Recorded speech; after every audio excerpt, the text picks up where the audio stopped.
Aqui, ó, sobre financiar versus alugar. Então aqui eu tenho um exemplo. Financiamento 240 parcela, aluguel 240 parcela. Casa 300 mil, entrada 30%, então 90 mil, 210 mil é o financiamento. Coloquei aqui 12% ao ano, que é uma taxa alta, dá para conseguir taxa menor. Juro ao mês dá essa quantidade aqui. Esse aqui seria a quantidade que você pagaria total, né, depois de 20 anos, né, que é 240 parcelas. Essa seria a quantidade de juros, ok? Que você pagaria mais. Aqui também tem possibilidade de colocar seguro, taxa de administração, e aqui seria para ver coisa de amortização, que aqui não é o foco. Então aqui eu já deixei direto pensando nisso aqui como a custo efetivo total, tá? Então o seguro e a taxa de administração estão inclusos aqui. Okay? A Caixa hoje, por exemplo, que eu vi 11,5% de custo efetivo total. Beleza. Então, essas seriam as prestações, o juro, aqui a amortização constante, tá bom? Aqui, essa é a mesma coisa, só que para 360 parcelas, né? Já dá para ver aqui uns juros mais altos e tudo mais. Então, aqui agora falando do aluguel, né? Então, se eu alugar, eu vou ter 90 mil para investir, que seria a entrada do financiamento. Aqui é o rendimento, tá? Então, 12% de rendimento ao ano, que é um rendimento alto, né? Não é fácil obter esse rendimento ao ano. Ao mês, equivalente seria essa quantidade aqui. O IGPM, que é o que faz o reajuste do aluguel a cada ano, né? Isso aqui varia muito. Já teve ano que fechou 30%, 20%, teve ano que fechou negativo, e aí o aluguel não reajusta, né? Fica o mesmo valor. Esse aqui é o atual, né? Dos últimos 12 meses que eu peguei na internet. E 6% aqui, que é uma taxa de valorização do imóvel, que eu também peguei da internet, ok? Aqui, para esse mesmo imóvel de 300 mil, eu coloquei aqui um aluguel de 1.500, que é uma situação que eu encontro em Guará. Esse aluguel de casa similar a uma de 300 mil está na faixa de 1.500, ok? Porém, na internet, por exemplo, eles recomendam utilizar 0,6%. Então, seria igual a 0,6% vezes 300 mil, por exemplo. Opa, fiz coisa errada aqui. Faltou por cento aqui. Daria 1.800. Tá vendo? Ó? E eu estou usando 1.500, que é menos. Ok? Então, beleza. Ó, como é possível ver aqui, ó, aluguel 1.500. Depois de 12 meses ele reajusta. Depois de 12 meses ele reajusta.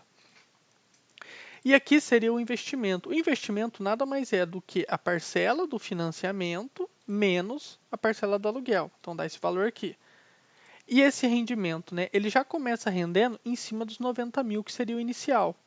E aí o montante nada mais é do que os 90 mil que está aqui, mais a quantidade que você investiu, mais o rendimento que é em cima do valor que tinha anteriormente. Então, esse é o novo montante.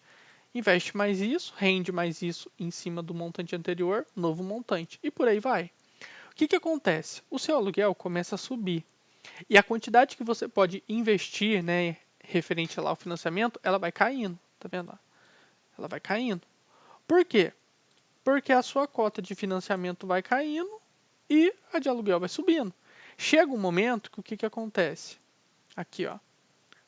O financiamento, o aluguel está mais caro do que o financiamento. Então, aqui ó, na linha 80, mesma coisa aqui ó, na linha 80. Então, aqui está 2.278 e aqui está 2.439 de aluguel. Então, você vai ter que começar a pegar do seu rendimento para pagar o aluguel.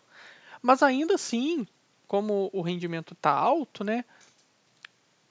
Nessa proporção e o seu valor de montante ainda continua subindo, ó, e continua subindo aqui, até que chega um momento que o seu rendimento é mais baixo do que a quantidade que você precisa pegar para pagar o aluguel.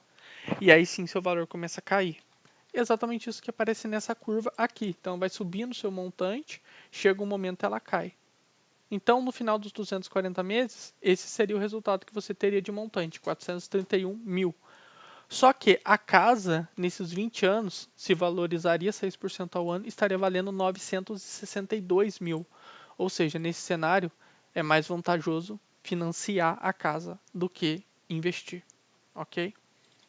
Quando você extrapola isso para 360 meses, é pior ainda, porque o valor do aluguel cresce tanto que chega um ponto que ele está extremamente caro, então a quantidade que você tem que pegar dos seus investimentos é muito alta, E aí você começa em um momento, zera seu montante e ele começa a ficar negativo, que é o que aparece nessa curva aqui. Só que tudo depende muito. Um pouquinho que você mexe nos números, alugar já fica mais vantajoso. Por exemplo, vou deixar esse rendimento. Agora eu vou jogar o IGPM para 6%. Pronto. Aqui você já vê que está subindo, mas ainda o montante não atingiu um valor igual da casa. Mas se eu pensar que eu estou pagando um aluguel, por exemplo, de R$ 1.200, né, iniciar com 1.200, pronto. Aqui alugar já ficou mais vantajoso, porque o seu montante vai ser maior do que o valor da casa. Ok? Desde que você consiga pegar essa casa de 300 mil hoje por um aluguel de 1.200. Pode-se pensar também, ó, diminuir a taxa de valorização do imóvel para 4%. Aqui também alugar seria mais vantajoso. Então tudo depende. Esses números aqui são um pouco dinâmicos, entendeu?